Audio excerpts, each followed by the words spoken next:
Rishman, the founder of the Sustainable Alpine Tourism Initiative, which I set up as a result of my Cambridge University research into sustainability leadership. My background is as an economist, but I came to learn about circular economy through my research, and ever since then I've been quite fascinated by how it can really support sustainable business models. The reason why it was in the alpine sports industry is because Cambridge said to us, you have to do a personal leadership challenge, and I decided that I wanted to apply that research into the alpine sports industry, because I've been a skier for many years and love spending time in the mountains, as I'm sure most of you, hopefully on this call, do enjoy getting out in nature. The reason why I've wanted to put this event together today and generally the initiative is because for me, looking at circular economy, it seemed really apparent that it was a very useful lens to address environmental sustainability, but also the broader sustainability agenda. And the more executives I spoke to and the more companies and the more communities, it seemed very obvious that this was a really vital way to match both looking at resource scarcity and also looking at the business model opportunities from sustainability. I feel like the industry is at a really interesting point in time, and I call it an inflection point because my own background is in finance, and I remember back in about 2015, just after COP21, we reached a kind of inflection point whereby the industry was actually noticing that it was not only addressing the risk of climate change, but also looking at the opportunities that presented to connect with customers and to connect with understanding how new business models could develop. And I think the outdoor industry feels like it's a very similar turning, whereby, especially at this current point in time with COVID, customers and the outdoor stakeholders in particular are realizing the value of nature and realizing why we not only had to protect natural capital, but also value nature in terms of natural materials innovation, in terms of engaging our supply chain, and in terms of connecting with the customer in a very different way. So the panel today, I'm delighted to welcome our panelists and also our facilitators. So just going to quickly introduce them, and then we're going to go into asking some of the questions, and I'd welcome you all to please ask questions too via the chat function, and we'll be taking questions to the panel just at the end of the session, just before the hour is up. And just housekeeping wise, we'll also be in a breakout session which will start at 2 p.m. Central Europe time, where you'll be going into smaller rooms to actually discuss with the facilitators and the speakers some of the themes that we would have gone through during the event. So with that, I'm delighted to welcome our panel here today, all virtually from around the world. So we've actually got Hanno dialing in from Amsterdam, from the south of England, from Switzerland, from Sweden, from Milan, and from Vienna as well. So really global panel here today. So thank you everyone for joining. So on the panel, we've got a range of experts, and I think I'm delighted to get them to join in to converse with you all today. So we've got Harald Friedl, who's a world-leading expert on circular economy. He also was the author of the world's first circular economy gap report, and he'll be talking a bit about that later. You've got Eva Karlsson, who's the CEO of Houdini Sportswear, and she's really a pioneer in multiple fields of sustainability leadership, and someone who I really admire a lot in terms of the approach that she's taken to sustainability holistically in the business. You've got Adam Hall, who's the head of sustainability at Surfdome, which is the UK's biggest outdoor retailer, and he's also a trustee of Protect Our Winters in the UK, and he's a real pioneer in terms of sustainability in the supply chain, and also looking at plastic reduction as well. You've got Hanno Schwab, who's the founder of Earlybird skis. I met Hanno at ISPO a few years ago, and he's actually won an award for some of the most sustainable skis in the industry, and really a pioneer on materials innovation and circular economy across the whole life cycle of the product of skis. And last but by no means least, we've got our facilitators for the breakout session. So Simona Azzolini, who's a fellow researcher of mine at Cambridge University, and she specialises in circular economy in the fashion industry. So encourage you all to connect with her as well. And finally, Okan McAllister, who is a social entrepreneur and an innovation expert based in Austria. Okan actually also runs an amazing startup that leases children's baby clothes. So I think, again, then looking at circular business models really at the forefront of that. So that's our panel. I'd encourage you all to connect with them, because throughout the session you'll see that there's QR codes, so they link to their LinkedIns, and just like a physical event, we'd welcome you to connect with our speakers today. So I'm going to go across to Harald now. So Harald, thank you so much for joining us today. Really delighted to have you as part of the meeting, and given your expertise in circular economy, I wanted to ask you, why is circular economy a useful business model lens, and how is it more relevant now than ever before, given the scale of the circular economy gap that you yourself have researched and noticed? Yeah, thanks for the invitation. Fantastic. This forum is coming together, not in person, but virtually, unfortunately. Sarisha, we were dreaming of maybe also skiing together, maybe next time, next year. And thanks for all of you for joining. It's an exciting conversation as an Austrian to also think how the Alpine sport industry can be a front runner in the much needed transition. Truly, I'm not an expert in circular economy, but a very eager student. So linking to your experience at university, and I think that's what we all are, because it's such an emerging topic, but one that can be bringing real change. And I want to answer your question in three parts. Why it's relevant right now, what we see emerging also in the current frame where I am working with the Global Climate Action Champions, this trying also from a holistic perspective with all industries around the world to push the agenda. Three, then going into concrete initiatives and suggestions from this work, which will directly link then to my fellow panelists that are an amazing bunch of entrepreneurs and thinkers that are pushing that agenda so much forward. So very humbled to be here speaking with all of you. I think the COVID crisis has shown all of us how vulnerable the system is. And I think not only the natural system, with all the topics we see around the world, with biodiversity going down, less and less green spaces available, and it's big push now on reverse that trend. So the protection of the Alpine environment is obviously one important part thereof.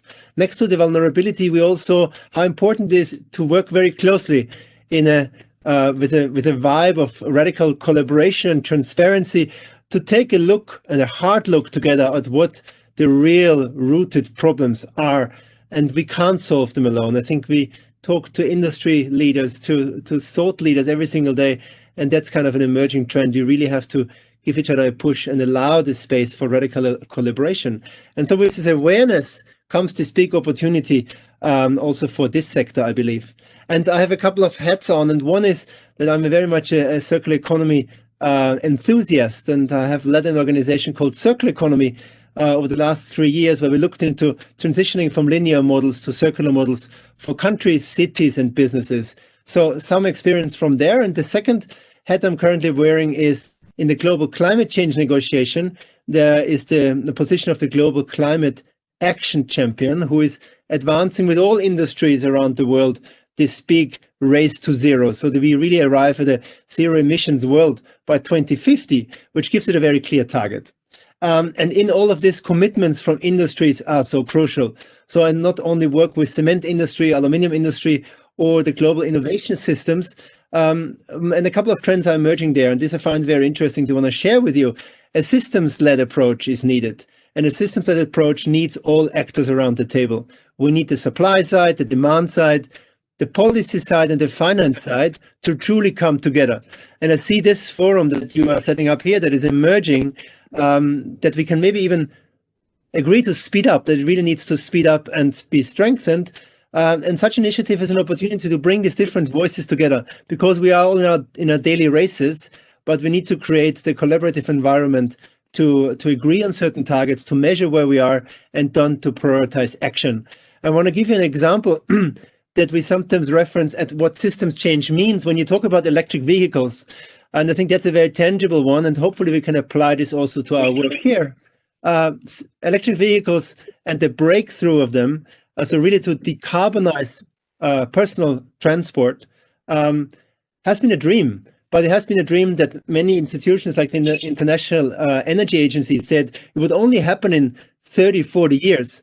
But now several things are happening. One, there are the commitments from the users that it says it is happening, it's possible. You have a Tesla, a digital disruptor, a technology disruptor that comes in and shows and leads the way together with others. And then suddenly you have cities standing up and says, you know, in our cities, actually, we are committing to citizen-friendly spaces, to carbon-neutral cities in the next 20, 30 years. What do we need for this? Transport is a real lever for change.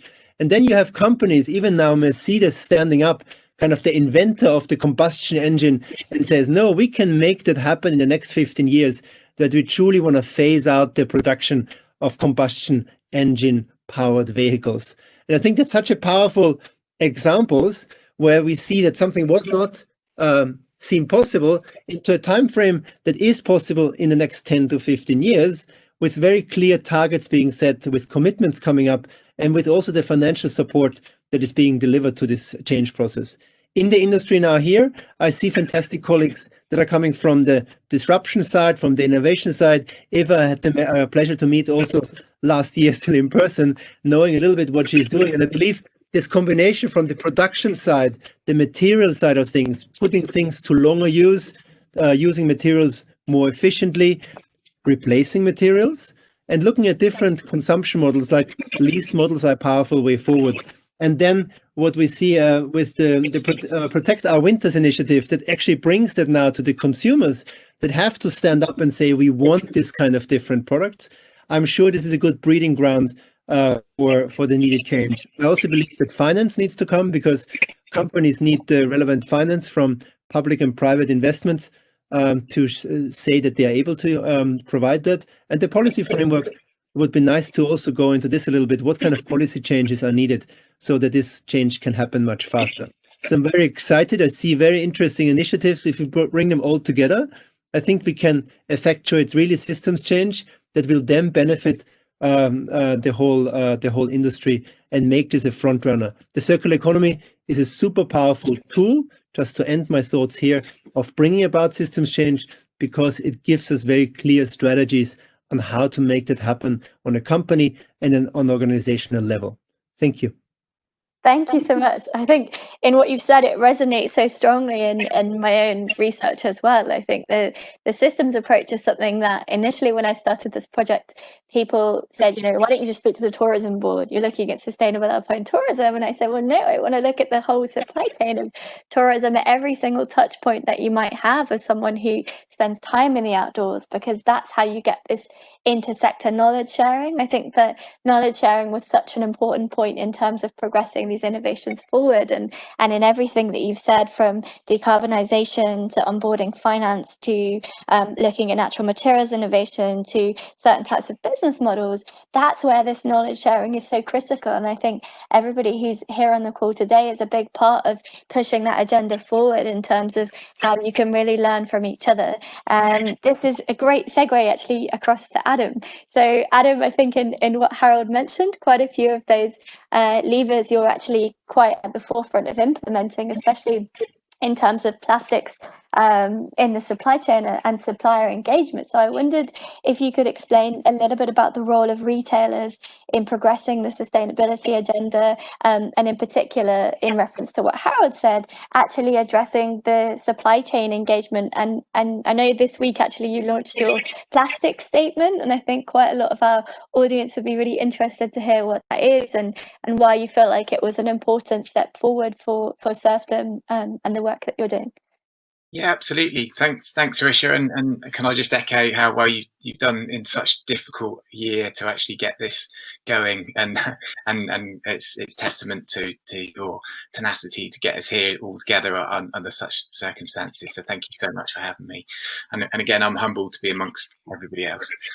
So yeah, I think retailers hold a unique space in the commerce sector. They're the conduit between brands and customers, and we have the ability to influence in both directions. We have the ability to influence the brands and what they supply us and how they operate. We also have the ability to influence our customers on the choices that they make and potentially part of their daily lives. So we're very aware of that as a business. We've tried to do the best we can within our own four walls, as we like to call it. But then we want to use our sphere of influence to do greater good, if you like. So we do that with a number of different levers, and that's generally around plastics, as you mentioned, climate, and product. So when we try to influence our customers, we support have a charity partner called the 2 Minute Beach Clean, and that influences them to go out and actually take part and be aware of their own influence on the plastic crisis. We're obviously at the founding supporter of Protect Our Winters UK, and again we try to take our customers along on that journey. And around products, we are a part of the 1% for the 1% for the Planet family. And we also have sustainable search functions across our site to try and encourage customers to make more sustainable choices. So that's in the customer's direction, but perhaps more interestingly, and the bigger impact is how we can push back to the brands. We deal with about 1,500 brands, and we have a delivery policy, which it stipulates what brands can and can't send us with regards to packaging and plastic.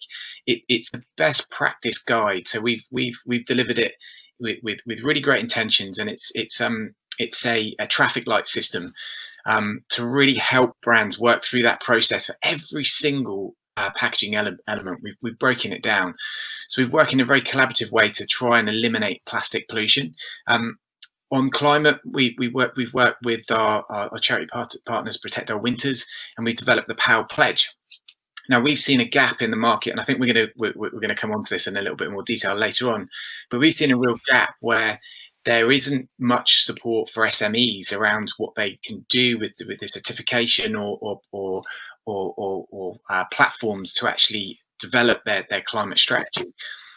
So we've come up with this very simplistic 8-stage pledge where it's all about taking action. There's hardly any paperwork involved. It's a best practice guide again, and it's targeted at giving the toolkit to these brands to actually make really, really impactful steps on climate change. It's useful for bigger brands because obviously there's recognition for the work they're already doing as well. So we use that to influence our brands. And then finally, we have buying policies around the products that we buy, and that connects with that sustainable gear listing that our customers are selecting.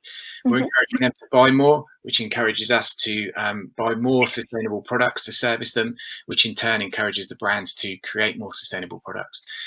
So that's the broader structure of what we do, but we have lots of little initiatives within that just to really kind of trigger various elements of the circular economy, and we try and find new and novel ways just to really challenge the norm. And I think that's the key with the circular economy is we've just got to challenge everything that we do on a very, very consistent basis.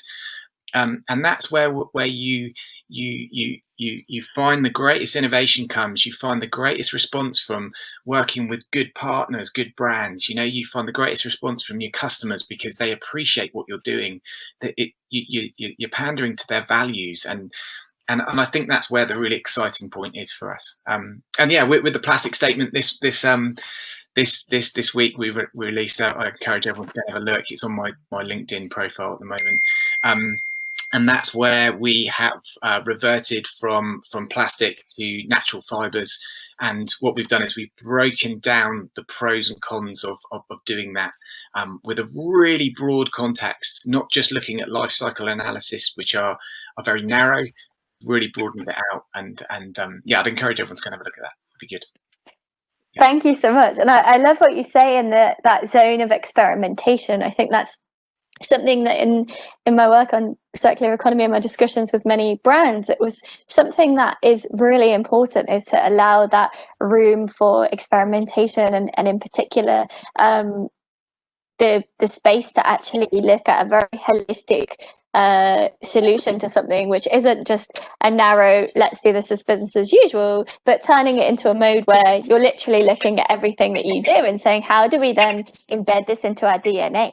And this brings me really nicely onto Eva, because I think, Eva, in terms of for apparel, I think you've really reinvented, in particular in my eyes, what apparel is and what it can do, because I think your approach to sustainability is so holistic at Houdini. I think it embodies not only the brand's purpose, but also the supply chain engagement, the customer narrative, and this broader agenda of the responsibility an outdoor brand has to actually connect and engage on this issue of sustainability. So I wondered if you could explain a little bit about your approach and why you think sustainability has been a really crucial compass for you and for Houdini in particular.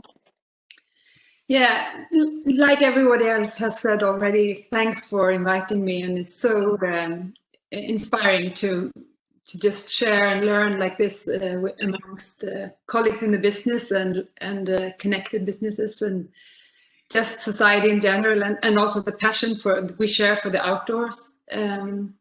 I think maybe to start out with, I think that is the main reason that we have worked so relentlessly and also achieved quite a lot, although there's a lot of things still to be done, but our passion for the outdoors. And I think when we started out, we've been designing for circularity since 2001, so a long time. But just the common sense of being this group of outdoor friends and realizing that doing business really in the conventional sense means that we're consuming everything that we believe is makes life worth living. You know, glaciers, mountains, forests, everything. And the way we produce and consume today means that we're consuming all of that.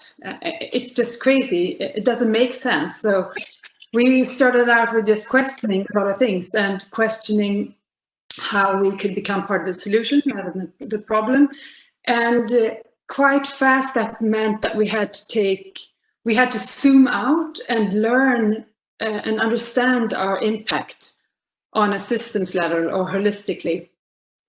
And that is really rewarding. It's also a lot of work, but of course, but I think truly rewarding to take that perspective and constantly zoom out and zoom in. So never compromising with the small details, so the features and so on, but also never forgetting to zoom out to understand what is the entire impact on what we do here. So just a few things. When we take this systemic approach, we found that nature is not only an inspiring source, but also the perfect circular system. It's extremely complex, perfectly functioning, nothing ever becomes waste.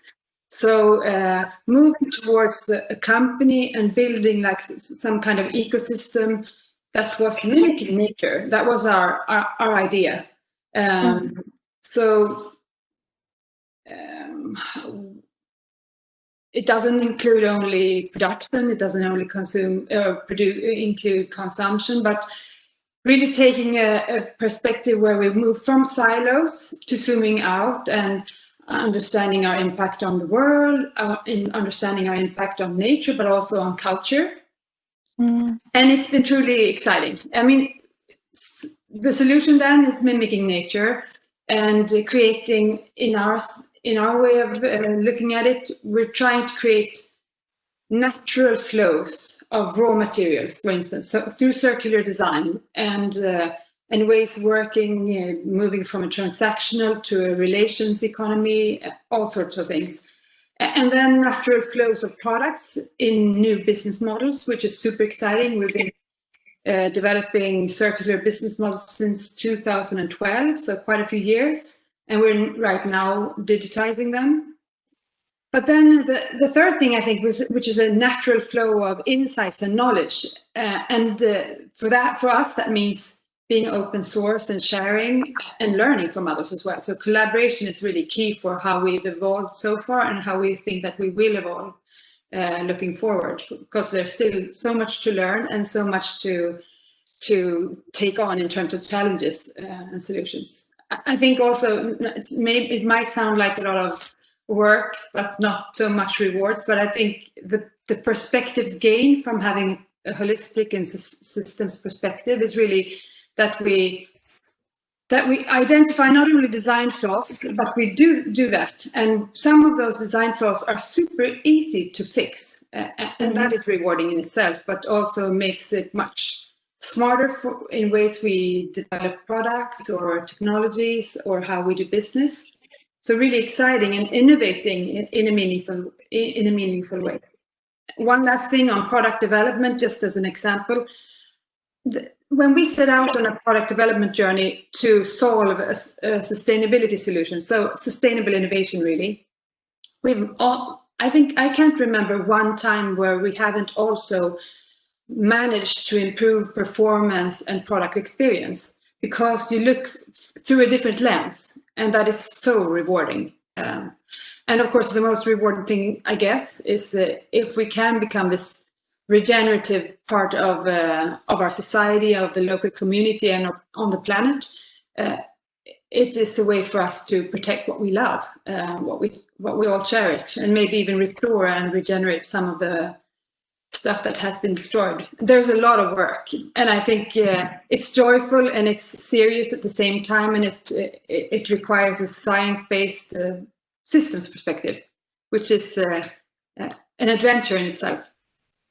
And I think it's an adventure that is so necessary right now in this industry, because I think we're at that critical turning point where it's about the purpose of the business, and actually the purpose of the business is to, it relies on nature, and therefore nature is a critical part of embedding that regenerative business model into something which traditionally might have been run in a very different way. And I think that brings me really, really nicely into Hanno, actually, because I think in what you said, there's so much crossover in the approach that you both have, I find.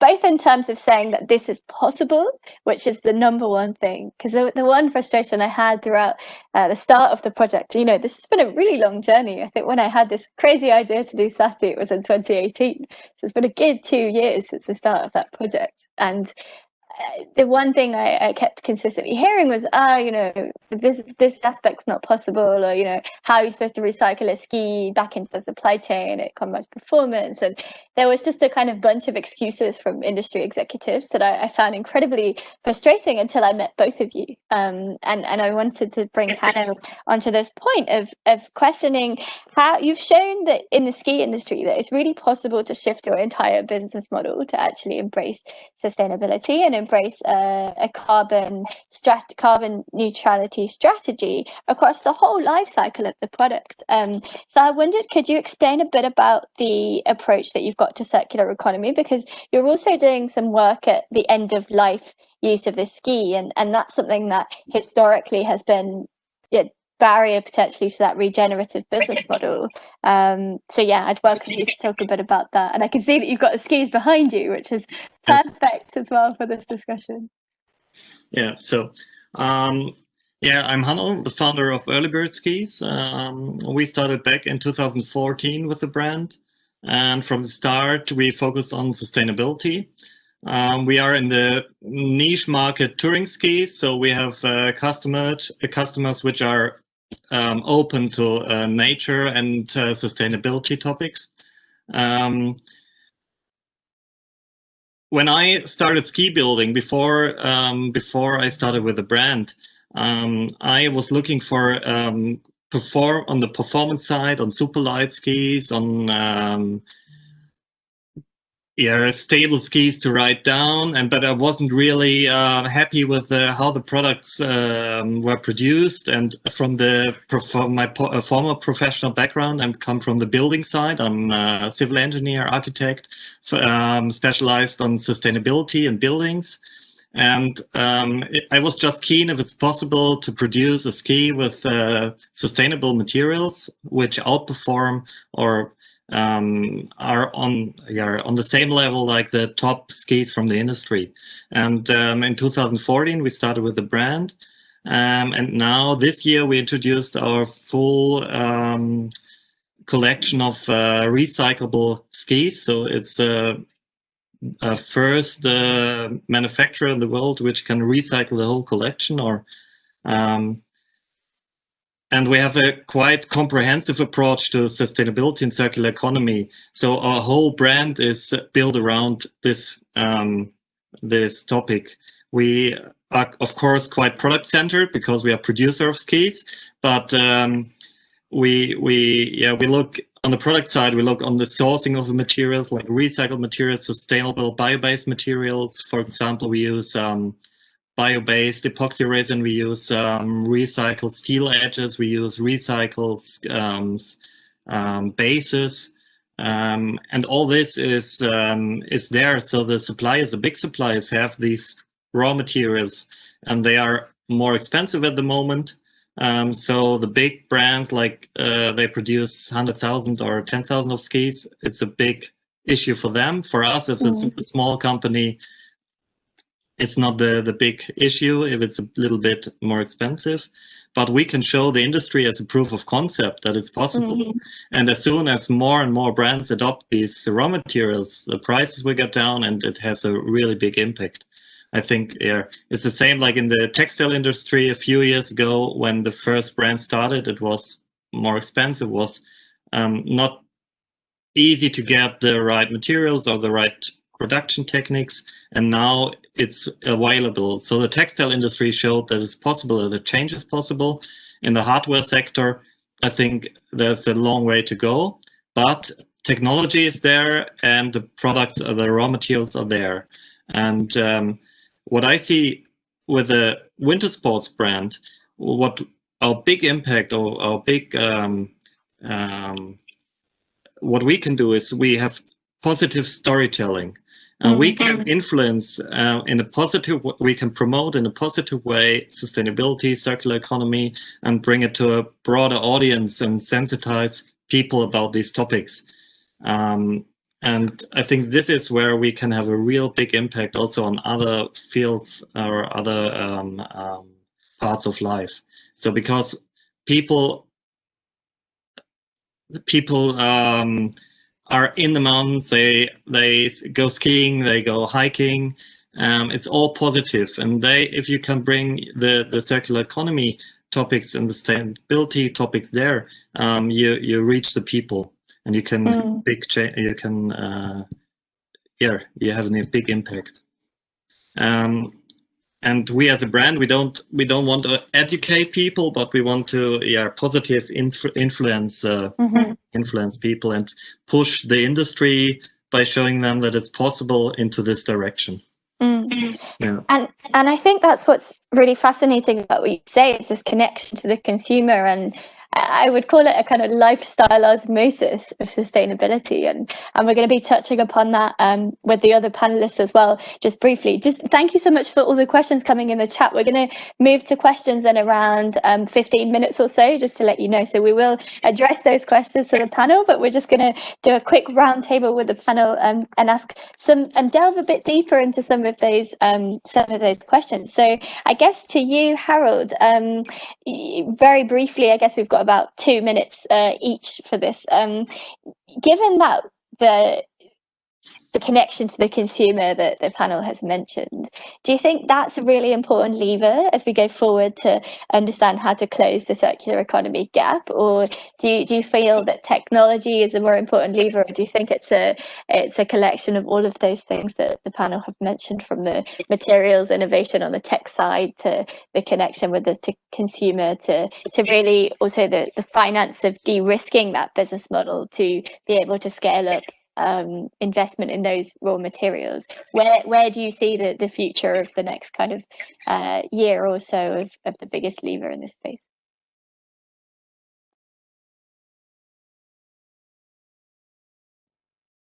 Harald? I unmuted myself now. Now you hopefully hear me. Sorry for that. Obviously, the boring answer to you is it's all of the above. All this is needed, as I tried to sketch in my intro statement. And that's sometimes easier said than done, because innovators are working themselves, in startups, scale-ups. Everybody has their own issues to deal with to create a breakthrough. And at the same time, it's an industry, I think, that is also heavily dependent on the demand side. So there are definitely industries that are very much connected to this, like the tourism industry, or there's a whole movement around nature-based solutions now coming up that could create a demand signal. And I think a demand signal is so important to create that space for innovation and change. I think there are fantastic innovators out there, entrepreneurs who are using the space that they are given, and it depends on the regulatory environment to also create and enlarge that space. I think that's what we see in many industries on the world, and innovation is fantastic, but we are kind of running out of time to be happy about small innovation, but we need really scaled up innovation, and definitely the consumer plays a huge role. I think we always have to remind ourselves, this industry, it's us. It's the people who eventually using and buying and committing to certain products. So definitely a reminder to all of us when we go into the shop, and we all know how this decision is difficult to make, to put maybe more money now on the table for more sustainable products. As somebody from the president of the Club of Rome reminded me the other day, as long as secondary materials will be more expensive when they're used than primary ones, it's kind of difficult to make that big shift. So I think that's fantastic. I would suggest like a three-step approach to really what we tried in different industries, say, where is the industry now? How circular is the industry, right? We did this for certain countries now, for Austria and Norway and Holland. And it gives you a kind of, it's not so important how much the figure is, if Austria is 9% circular or 15, but it shows the potential for improvement. So a bit the same in the industry or even a company level. When we come together, and it would be nice, Sarisha, to see if there's money or resources for this. For next time, provide like an analysis. This is where the biggest levers for action are, because there are limited resources in terms of people's attentions, finance, and the kind of campaigns we can drive. So I think this analysis would be a super useful tool for this forum to come together on. Then from this analysis of where we are assessing the status quo, really also saying, this is where we want to go. What are the commitments? Are these carbon commitments? Are these biodiversity commitments? Are these commitments to the societal side of things? To define these commitments, and then we can discuss about pathways and how to get there. For an industry level, for me, this makes a lot of sense. And I've seen this, like I work also, like give a different example in the cement industry. The cement industry will tell you, yes, we can make a green ski, a little carbon or a zero carbon ski, as I think Hanno has been also talking about, but they are talking about green cement. And they say, but nobody buys the cement, we can't produce it at scale. That's a bit the issue I see here as well. So if we bring the consumers together, if we join some of these initiatives to make the real global, this shouldn't be an approach that is also only done in Europe. What is happening in America, in South America, where the centers for change, and we can bring these different innovators together based on the plan, commitments, and then action. This is what I would like to advocate for, and also be part of this, because there's definitely a lot to learn. For example, from the apparel industry that has been so long on its way, or some years already on its way, and has created tremendous traction. So would be happy to be part of this follow-up. Amazing. And I think in what you say, it's really touched upon so many things that I've noticed on the finance industry side too. In fact, on cement, there was an interesting collection of sustainable finance loans that were done that were tied to sustainability targets in the cement industry, and the objective of that was to try and support the decarbonisation by connecting the strategy on the finance side with the sustainability strategy. And I think we'll probably see similar models moving across into the apparel industry and the hardware sector as well for quite large corporates. But I wanted to just bring it across to Adam on that point that you mentioned, Harald, around the pathways for improvement, because I know, Adam, you've done a lot of work with the POW pledge that you recently launched with Protect Our Winters. So could you, I know we're kind of quite tight on time because we've got a lot of questions coming in, which I'd really like to get to. So a quick kind of 1 minute on how you see the POW pledge being a useful roadmap, and what has the feedback been so far with some of the brands that you're working with? Yeah, absolutely. Well, we touched on it briefly earlier, but as we said, we saw a gap that there's very little support for the SMEs. A lot of the brands that we deal with are SMEs, and that a lot of them are well intended, but actually, what we needed to do is just give them an 8-stage guide on the 8 of the most impactful elements that they can take to combat climate change, and one of them is around finance, and that's probably one of the biggest levers that is often missed by a lot of pledges and a lot of certification that you can take. But I mean, we've used it because we've influenced our supply chain on plastics, and we did that through our delivery policy. and we needed something on climate as well.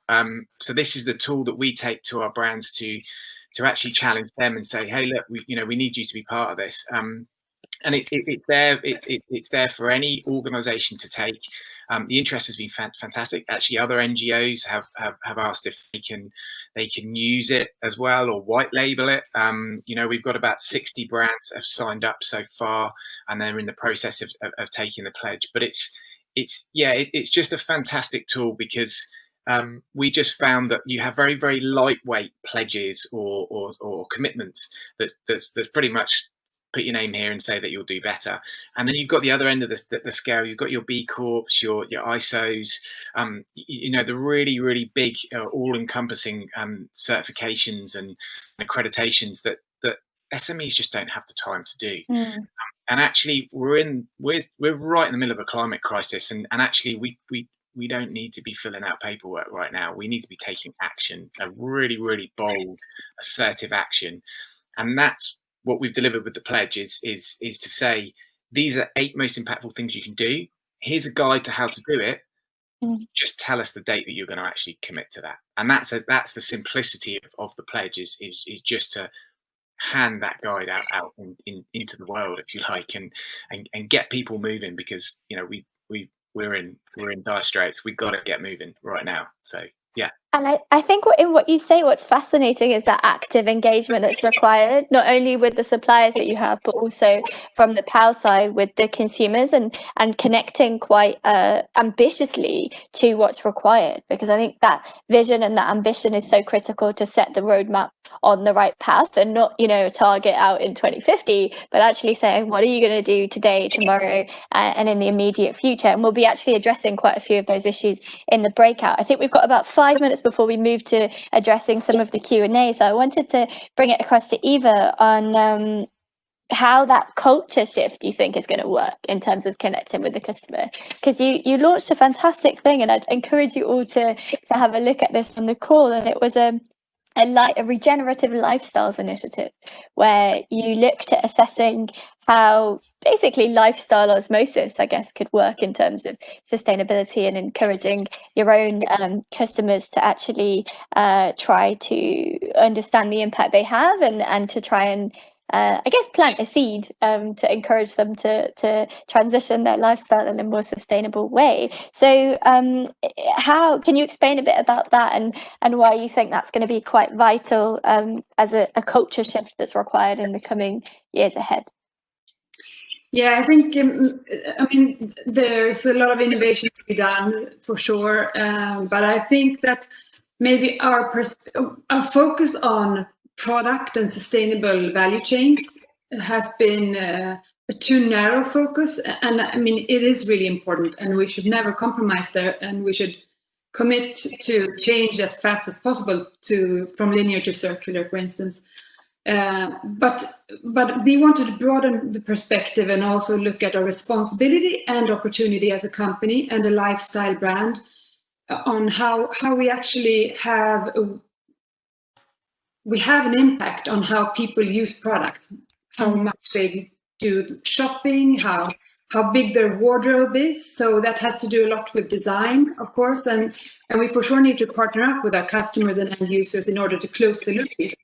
But looking beyond that, to see how we have an opportunity to actually nudge lifestyle in a new direction, and question things that are conventional today. Why would people want to buy 3 different shell layer jackets or even more, and keep them in their closet for throughout the year, when we can design products that are much more versatile?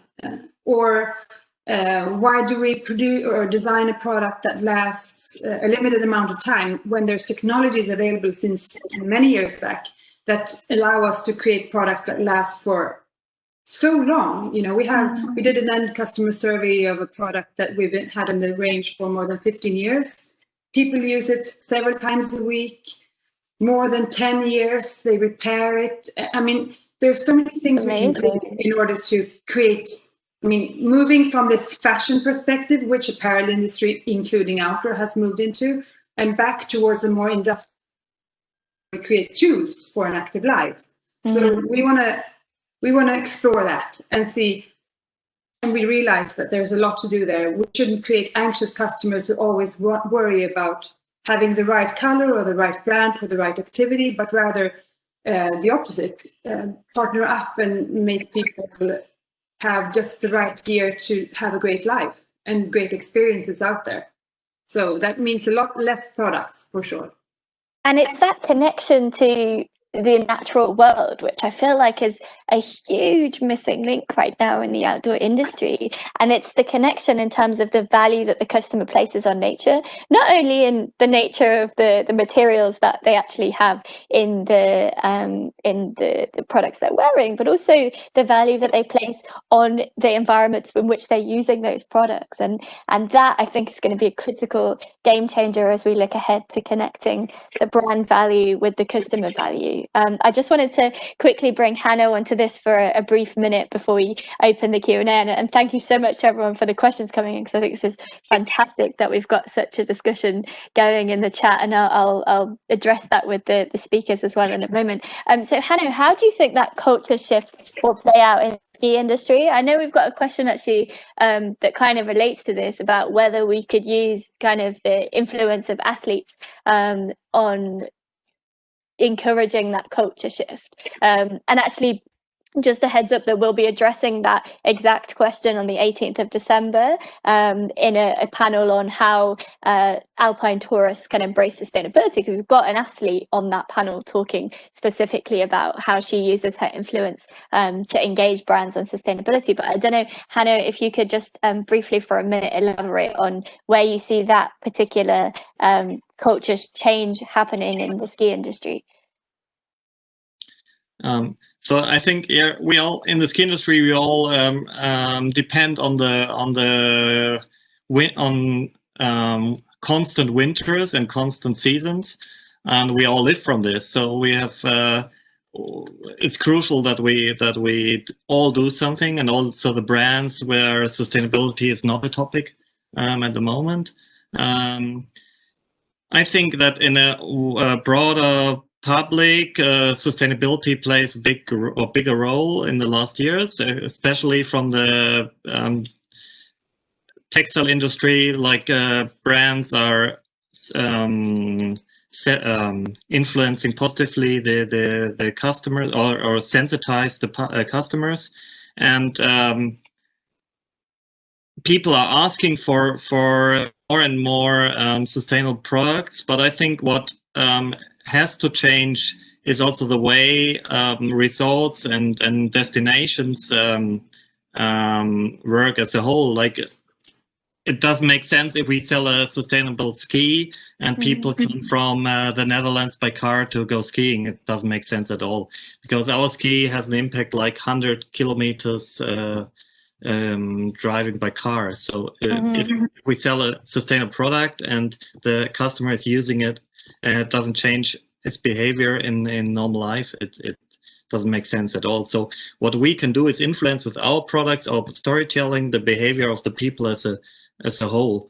Like, people have to use more public transport, more rental. This is the way we have to go in the industry, I think. Much more rental. The hotels, the food production, everything has to change.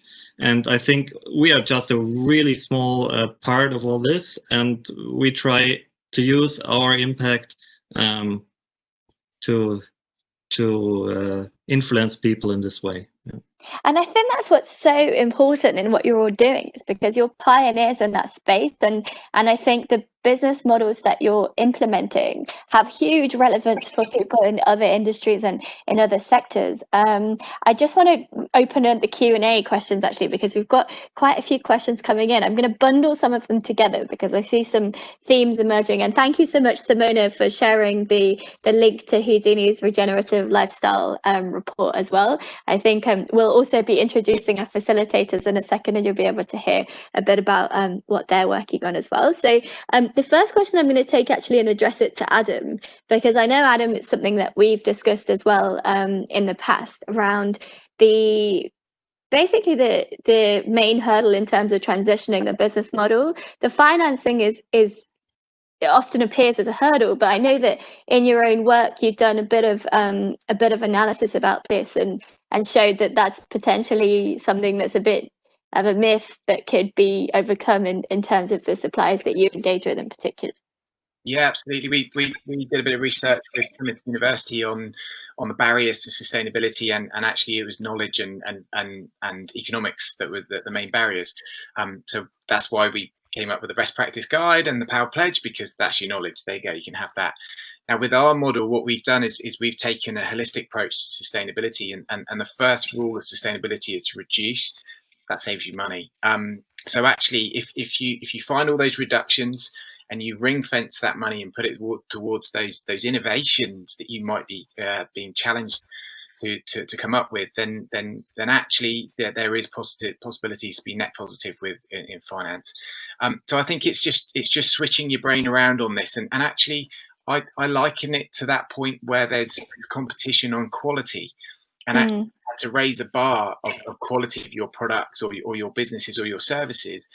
And actually, you knew that you had to do that to stay competitive. We've just got to switch our brains to that being sustainability. You know, we as businesses, we find a way. You know, if a competition springs up, we think about novel ways to maintain our marketplace, or I don't know. We find a way in finance. We find a way in marketing. We find a way in every aspect of business. And actually, we just need to use that intelligence and that tenacity that you have in other departments, chuck it at sustainability, because in this sector, it's one of the most important elements. You know, if everything else is built on sand, if the environment collapses. So actually, you know, we've got to overcome that cost. You know, there are ways of doing it, and in a lot of cases, it's like when Harald said, if we can have that fundamental shift, it's like with cement you were saying. We deal with surfboards, and actually you can actually transition to a much more sustainable material base for surfboards at scale. It's the same cost. The whole market needs to shift, and it's not at the moment, so it's still more expensive. If we can get the whole market to shift, we're off. And it's that mentality that we've got to switch over. And I remember having a fascinating discussion with a researcher in Vienna, and she was a young researcher on a master's program, and she was talking about a study that was done around how basically consumer values can shift, and that can then cause the demand side to be the accelerant that actually pushes forward these circular business models. And I wonder if we could switch across to Eva on that question, actually, because I know that on the sustainable business model side, you've actually looked at some really interesting innovations like leasing models and things which are really looking at a different type of value interaction with the customers. So do you think that's something that we'll see more of going forward, I guess? And then we're going to switch over in a second to Harald on the policy side. Eva, I don't know if you could elaborate a bit on that, the leasing innovation that you implemented, because that's super, super interesting for our audience. It's really super interesting to explore. And I mean, we've done it for a few years, and we have implemented repairs as a given part of our ecosystem, so people can repair their lifelong companions rather than exchanging them for a new product. And that is extremely popular and growing in popularity. Reuse, Houdini reuse, which is vintage Houdini garments. We have an ecosystem for both enabling people to sell them to us and buy vintage rather than new. So that's also growing immensely. And I think the price index there is dramatically higher in the positive direction compared to new products. And then rental and subscription. Rental is up and running, only analog right now, but we're moving to digital within a few months. So meaning you can rent a chalet for a ski touring trip, or a heavy duty ski outfit for some other kind of adventure you're going on. So instead of having stuff in your wardrobe throughout the year, you can just have it when you're using it, actually. So access rather than ownership. And then we're exploring subscription, which is also super interesting, both from a sustainability standpoint, from a value creation for the customer and end user, and also did I say sustainability? I mean, it's win-win-win anyways for every part of the business. You can actually have a much stronger business setup. Is our finding so far. Of course, there's challenges as well. Learning the way.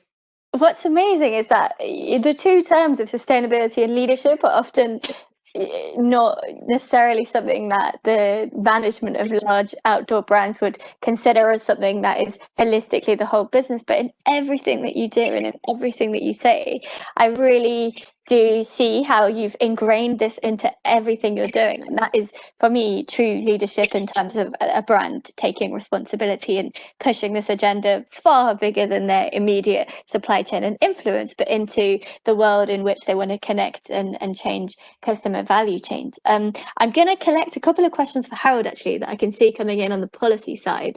And I know, Harald, that you do quite a lot of close work with policymakers as well. So we've got quite a few questions, and I think we've only got about 5 minutes before we're going to introduce our facilitators and move to the breakout rooms. But there's a couple of questions coming in around what are those policy levers that we need to actually see and push, especially in terms of legislation. There are some comments that the EU so far hasn't taken necessarily a radical approach. I know we see the circular economy package from the EU, but I guess the question is, how will we see more of a shift on the policy side, and how important is that? Because it feels like public intervention is quite an important part of this agenda, potentially moving forward, and how do you see that playing out? Is it the case that it would be around a subsidy point, policies? Where do you see policy getting involved? Yeah, it's always a tricky thing, because policy shouldn't start or end with subsidies. Obviously, that's obviously often a criticism. But at the same time, from looking at policy and political support on circular economy, we know, for example, Sweden, the reduced VAT on recycled materials was considered as a very positive step forward when we look at what's happening in Europe in the circular economy field. Actually interested from Eva to hear if this had any implications on your work, but this is kind of considered as a best practice what we see coming up. The second one is what comes to mind. How can the current policy regulations that are now giving the framework for the next year, so in the post-COVID crisis, how could the industry come together to inform policymakers what is needed? Because truly, I'm not an industry expert, but I'd love to have a conversation with all the people on the panel here and beyond. What kind of policy is running in? I think sometimes it's not appreciated enough, and therefore these alliances within a sector are so important, because policy issues are often very similar. And this comes, I give you an example of a different industry that I work very intimately on at the moment. It sometimes comes back to carbon reporting.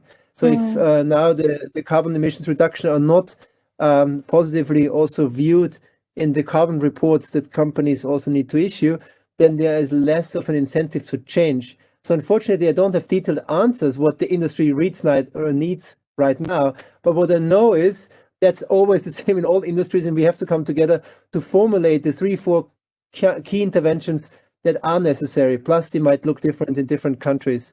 So truly don't have an answer for this, unfortunately, but I would encourage everybody to, let's have a follow-up conversation to distill these proposals for the policymakers that need it right now.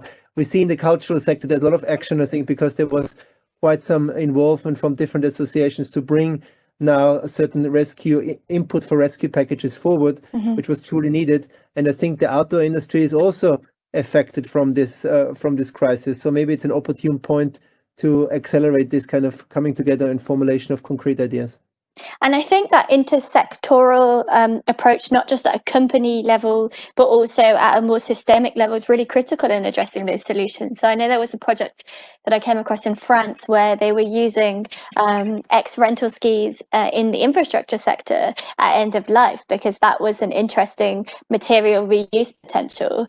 And vice versa, I think there was an interesting lab that I worked with in Vienna and had a meeting with back in 2018 about how they could use food waste, material food waste from a ski region, and look at partnering with potentially a company that was making apparel in the same region to use regenerative dyes. And so I think there's a huge potential for this kind of intersector circularity that really needs to be ramped up and explored and experimented. And I think for me, Sati is a huge step forward in bringing these stakeholders together. And I can't thank you all enough for being part of that journey so far. I'm just going to move across actually to the facilitator session, because we're going to be going into the breakout rooms now where we'll be able to discuss these issues in more detail. I see that Hanno had a question. You had a question for you actually on the recycling of the skis, but I see you've addressed that in the chat, so thank you for that. So we're going to go across now to our facilitators, and I'm just going to briefly introduce them, and then we're going to have about a 20-minute period for a breakout and a much more closer conversation with each of you, and that will be led by myself, Simona, and Oken. So I introduced them at the start, but Simona, I just welcome you to introduce yourself and maybe explain your perspective on circularity, because I know you did your research in the apparel sector circularity, so you might want to expand a little bit upon that as well. Hi everyone, I'm Simona. I grew up as a skier. Even if I live in Milan, my dad was a heavy skier, so he took me skiing every weekend. And in my lifetime, I've seen one of the biggest Italian glacier basically shrinking to the point that you cannot see it anymore. There is the Adamello for those that know the Italian Alps. So I would say that growing up as a skier had a profound influence in determining my values. And I think that that's an opportunity, because people that go skiing, that love outdoor, should be more keen on listening and receiving this kind of message. As much as I love skiing, I also love fashion. So I ended up studying how to transition consumer to sustainable fashion consumption, because I think that we lost completely track of a healthy kind of handling of our clothing and fashion system. And there are some parallels with ski apparel as well. So that's where I come from. Thank you so much. And for anyone that wants to connect with Simona, please do, because I think your research on this was really fascinating that you did earlier this year with Cambridge as well. And Oken, I'm just going to get you to quickly introduce as well your perspective on this. I know that your work at Kinby has been really at the forefront of leasing models with baby clothes, for example. So yeah, you might want to elaborate on that a little bit. And then we're going to move into the breakout sessions in a minute or so. Thanks again for having me. As Sasha said, I am the founder of Kinby. This is Austria's first online store that leases baby clothing and accessories. It works in a subscription basis as well. We've mentioned it before. There's a box of 20 pieces and people kind of subscribe to that on a monthly basis. Besides that, we also have an annual conference called One Day on Systems Change. We talked a little bit about systems today, and one of the topics we discussed there is also solid waste and circular economy. I'm really glad that we have all these wonderful speakers to be talking about these issues, and I think there's so much to discuss that we don't currently have time for, so I'm very happy the questions came very in a timely manner. And I'm looking forward to the breakout sessions where we can talk a little bit more in detail.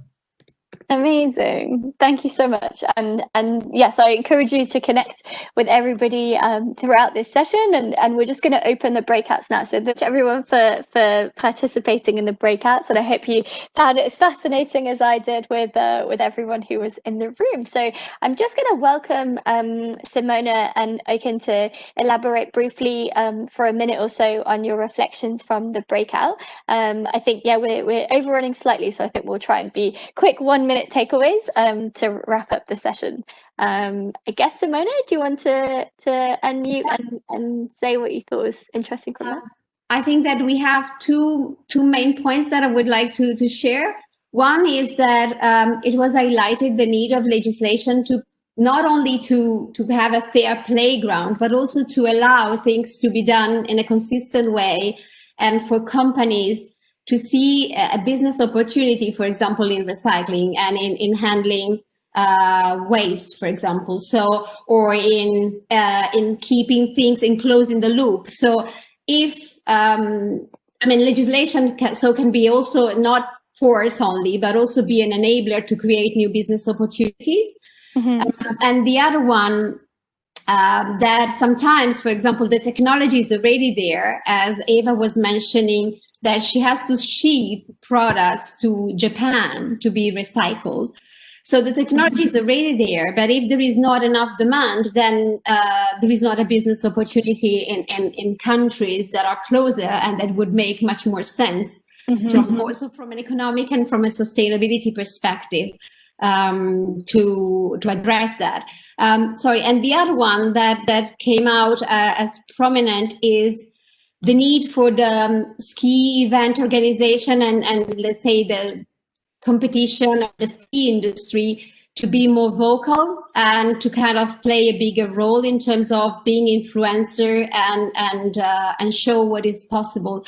So events are difficult to organize, and Regina discussed a bit about certification. That is very hard for big events.